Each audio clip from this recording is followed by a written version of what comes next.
Welcome to Sweden's second largest city, the Nordics' fifth largest city, and the largest non-capital city in Scandinavia. It is a cold but bright morning. The sky is this incredible blue colour, perfect weather conditions, I would say, for a tour and a bit of a walk around. So if you're interested, consider joining me in this video. Welcome to Gothenburg.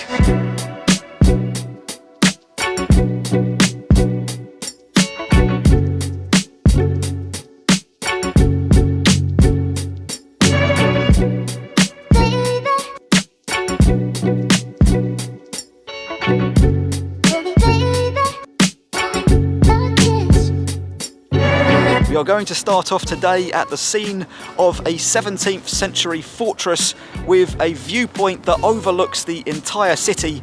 Then we'll make our way down through the Haga district, a trendy part of the city, until we arrive at the city park and the city centre itself. First of all though, let me tell you about the Skansen Kronan, which is just above me there. The city was founded in 1621, but it was overlooked by two hills, which wasn't good from a military perspective. So a decision was made to erect two fortresses on top of either hill.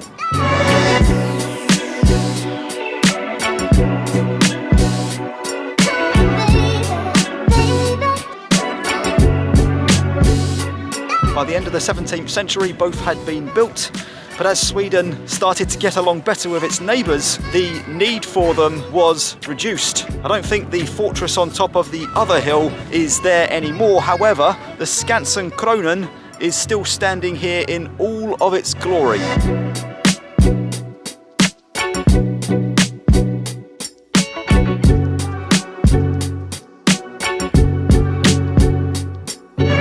There are plenty of guns and cannons still scattered around the site, but none of them have ever been fired in anger.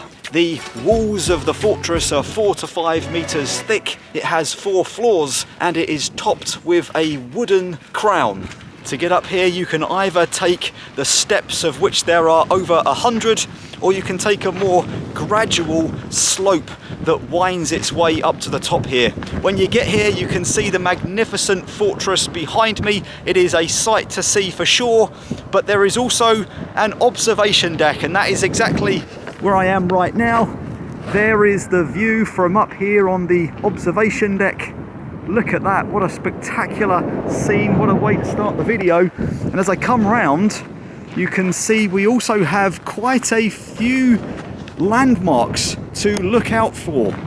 So we are hopefully going to see some of these on our trek today, but we're going to head down, I think now, towards the Haga neighbourhood.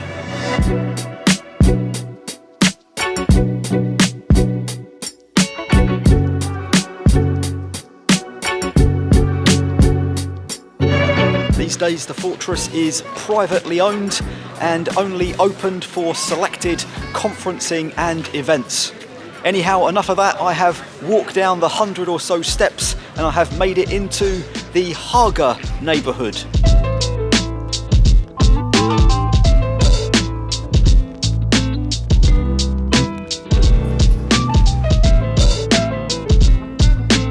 This is the brick-built, yellowish Haga Church. Construction started way back in 1856 and it was completed in 1859. It's been serving the neighbourhood and the wider city ever since.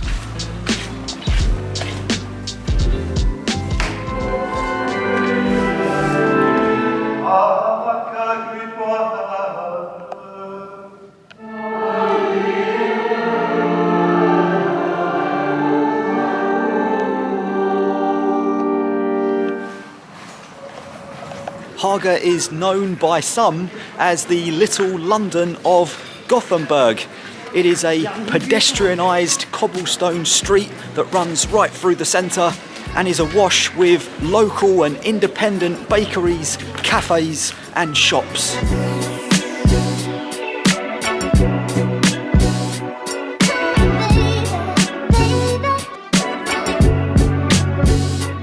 So both the fortress and the Haga district are easily walkable from Gothenburg city centre, probably just about 20 minutes, so no public transport needed.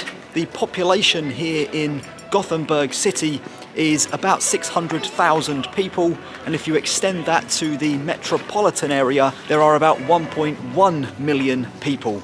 And on your way between the Haga district and the city centre, don't forget to stop by this fountain here and take a closer look. It represents the area's incredible history as far as the iron trade goes. The fountain was unveiled in 1927 and offers a nod of appreciation to the area's former glory in the iron trade. There are 5 naked ladies, each one representing a different continent around the world that iron would be shipped to from the ports here in Gothenburg. The ship on top signifies that historic shipping industry.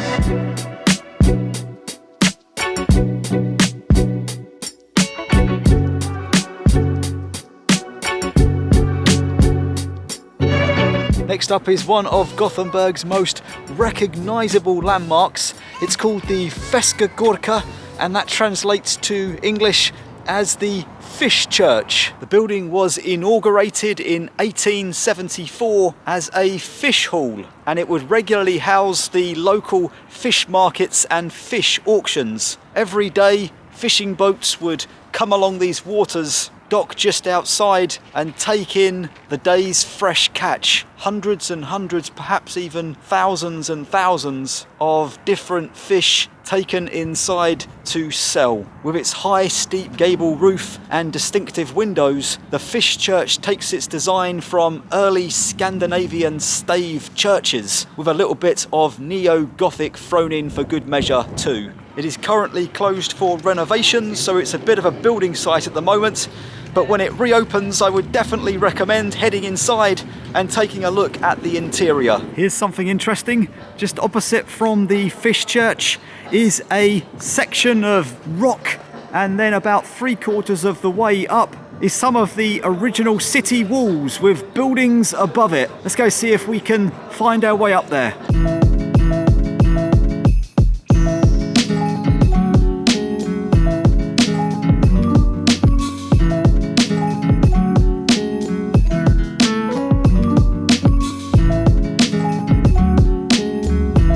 For its first 200 years, Gothenburg was a fortified city until a decision was made in 1807 to remove all of the fortifications that weren't needed anymore.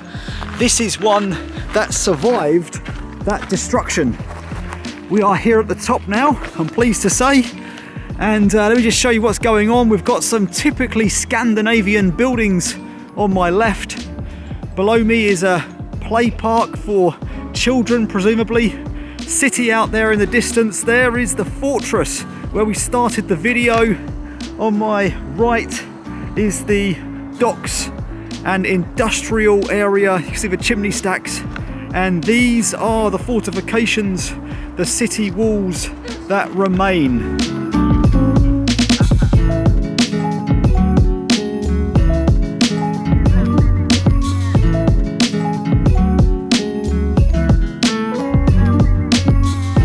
Church has stood in Gothenburg city centre on this spot since the early 1600s, and then in the 1680s the church was designated a cathedral. Sadly, in 1721 that cathedral burned down in a fire. However, the supporting main walls of the church remain intact, so it was quickly rebuilt and reopened in 1722, just 1 year after the fire. In 1802 the cathedral was hit by its second fire, and this time it levelled the entire building down to the ground. It also took with it 179 houses in the local neighbourhood and destroyed the cathedral's cemetery. Not to be deterred, the third and final attempt was completed in 1815, with the tower being added 10 years later in 1825. Unfortunately, it is closed right now, but if you're in the city and it's open, definitely head in and have a look at the interior. And just around the corner is a nice little cut through that's worth taking if you're in the area. It is called the Victoria Passagen. Some nice artwork above the entrance. Interesting place, lots of nice shops on both sides, worth walking through if you're in the area. I'm now in the heart of Gothenburg city centre at a place called Gustav Adolfs Square, which has on one side these grand buildings including City Hall and the law courts, and on the other side part of the canal network as it flows through the city. It's a place you've got to come to because right in the centre you'll see a large statue of Gustav Adolf himself, and he was the guy attributed to founding the city of Gothenburg way back in the 1600s. If you look closely at the statue, you will notice that he is pointing down towards the square. And if you look over to where he's pointing, you'll find the original grid plan of the city built into the fabric of the pavement. And here is the marker signifying the grid plan. Over there is the statue, and here it is in the square itself. Unless you were looking for it, you probably wouldn't know it was there.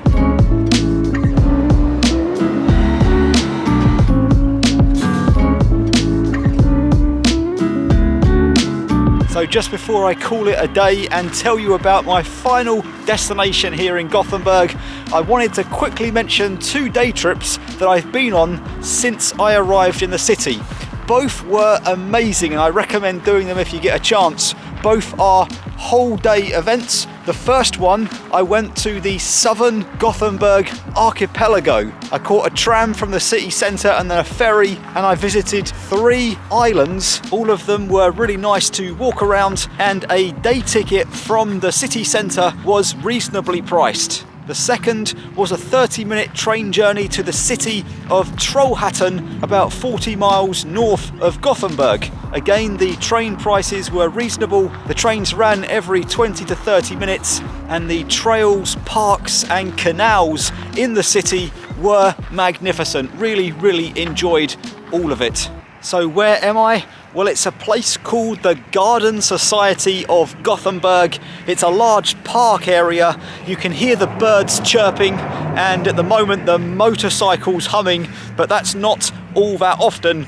The nature here and the tranquil environment that I'm in, it's just a really nice place to come, especially when you're in the busyness of the city centre. There are hundreds of plants to enjoy, a lovely canal to walk alongside, a massive conservatory called the Palm House. You can get inside there for free. It is just a really nice way to end a tour of Gothenburg, and that's exactly what I am going to do right now. So thanks so much for watching. Hopefully you enjoyed my stroll around the city. I am now heading off to the airport though to catch a flight to my next European country. So thanks for watching. Hopefully I will see you there. Good night from Sweden.